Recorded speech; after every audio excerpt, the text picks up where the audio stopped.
Eleições. Mais de 200 mil brasileiros residentes no exterior estavam aptos a votar, mas a abstenção foi elevada. Mais da metade dos brasileiros deixaram de votar. No Brasil, a abstenção foi de 18,11%.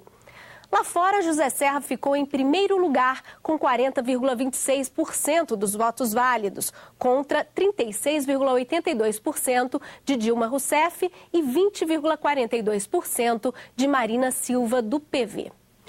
Em clima de final de governo, o ministro das Relações Exteriores do Brasil volta a pedir nas Nações Unidas a ampliação do Conselho de Segurança da ONU e a retomada das negociações com o Irã. Celso Amorim abriu o debate geral realizado anualmente pelas Nações Unidas.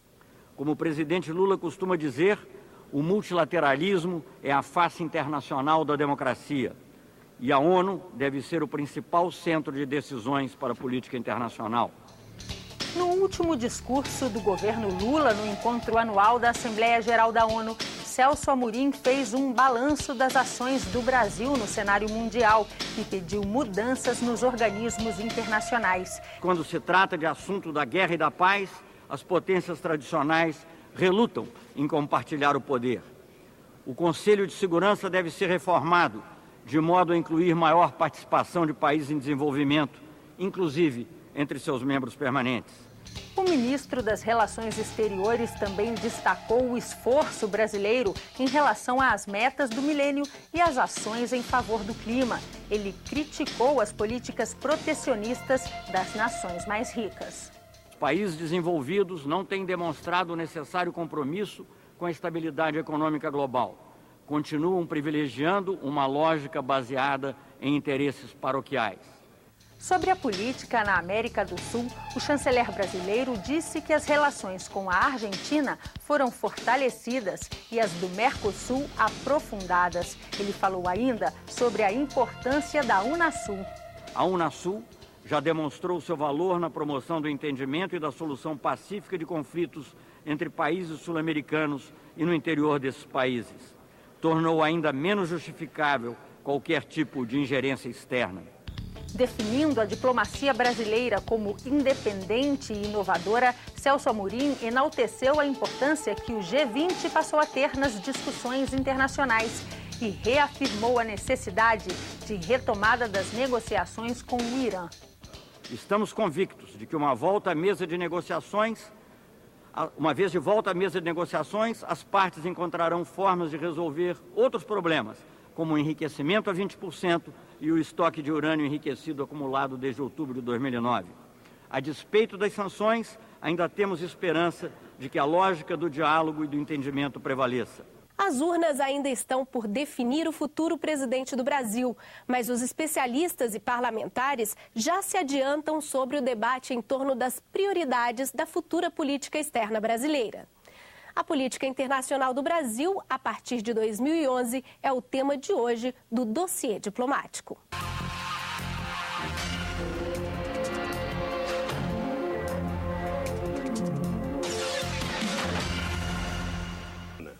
Os presidentes da América do Sul comprovamos a capacidade de resposta rápida e eficaz da Unasul frente a situações complexas.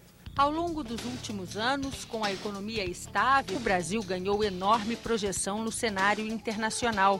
Lula recebeu afagos dos líderes das grandes potências e chegou a ser apontado como um dos homens mais influentes do mundo por publicações de destaque no exterior. A ponto de o presidente Barack Obama recentemente ter dito, de uma forma tão bonita: você é o cara. E também o Brasil entrou no cenário internacional porque está conseguindo um crescimento consistente da sua economia e ganhou importância econômica. Quem ganha importância econômica, ganha importância política também no debate. Mas muitas das ações brasileiras no cenário internacional foram motivo para controvérsia. Entre essas polêmicas está a atuação do Brasil em apoio ao presidente hondurenho Manuel Zelaya, deposto em 2009. Ele passou a se hospedar na Embaixada Brasileira na capital Tegucigalpa.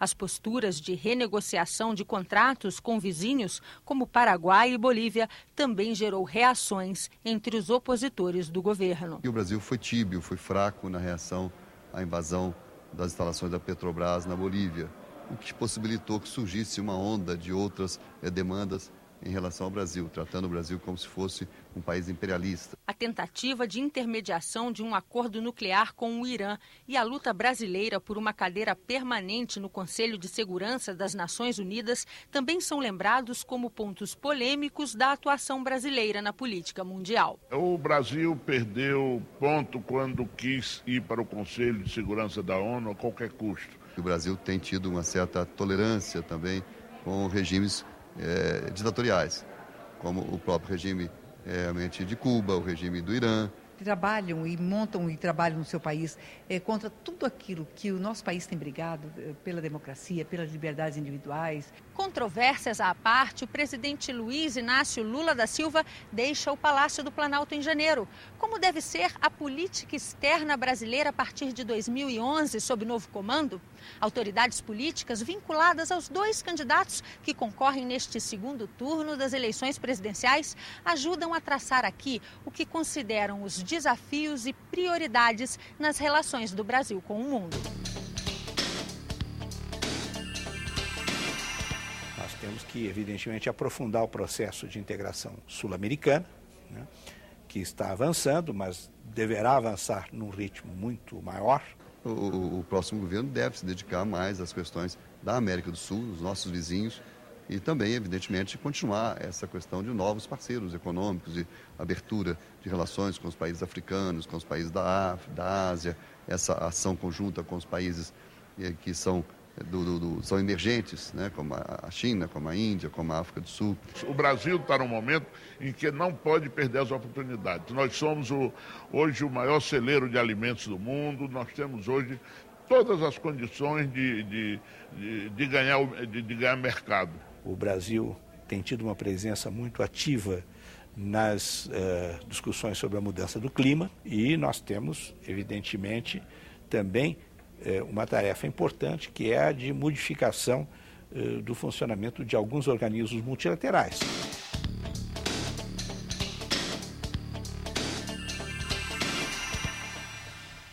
O Mercosul não é um projeto de sucesso. O Mercosul vive problemas muito grandes, sim. Os 4 países que mais cresceram na América Latina, a taxas em torno de 7% ou mais, são os países do Mercosul. Isso deve dizer alguma coisa. O Mercosul até agora patina, nós temos relações muito pequenas ainda entre os nossos países, são só relações comerciais, pouquíssimas relações culturais, educacionais, ambientais.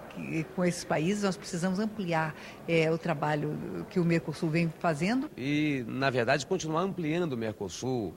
É importante a entrada da Venezuela, com todos os defeitos que tem hoje o governo da Venezuela, mas a Venezuela é um Estado e nós temos que ir consolidando o que nós temos e ampliando. Acho que a unidade da América do Sul é fundamental.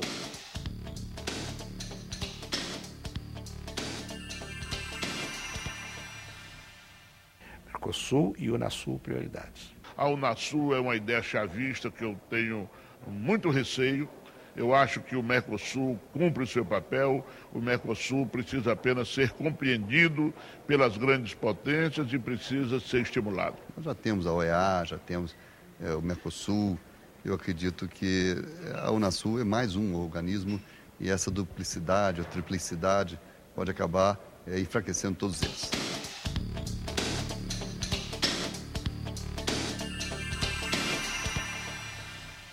Nós temos que dividir as relações com o Irã, as relações comerciais das ideológicas.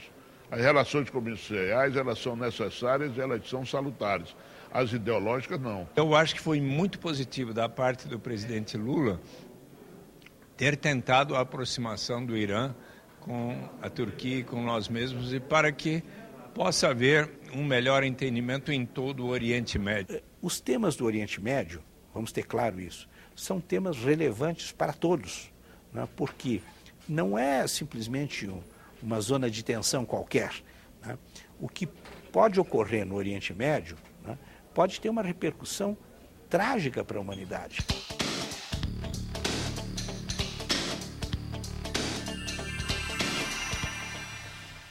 A reivindicação do Brasil por uma vaga permanente no Conselho de Segurança faz parte dessa ideia mais geral que nós temos que mudar a governança mundial. É possível que um país como o Brasil não tenha uma presença permanente?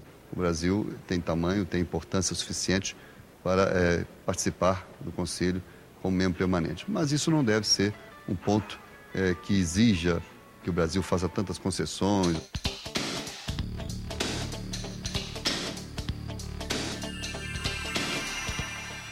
A África está passando por um processo de renascimento econômico e político muito importante. A África entre outras coisas, também tem um atrativo muito grande do ponto de vista econômico e comercial para nós. Se o Brasil não atuar, se as empresas brasileiras não atuarem, as empresas chinesas continuarão atuando, as empresas americanas continuarão atuando, as empresas europeias continuarão atuando.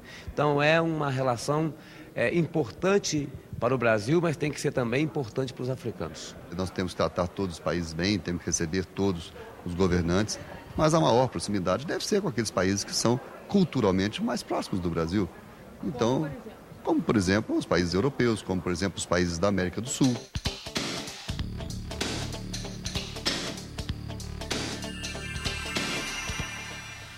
Acho que nós temos que trabalhar nos dois sentidos. Quando a relação multilateral ela é comercialmente vantajosa, ela deve ser feita. Agora, muitas vezes, a bilateral, ela também é muito positiva e uma coisa não anula a outra.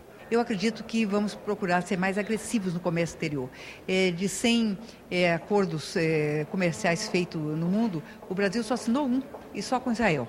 Será muito importante aprofundar os nossos laços com a África, assim como os BRICS, não é? Brasil, Rússia, Índia, China. No bloco a seguir, você vai conhecer a capital do Mercosul. O Diplomacia volta em 1 minuto.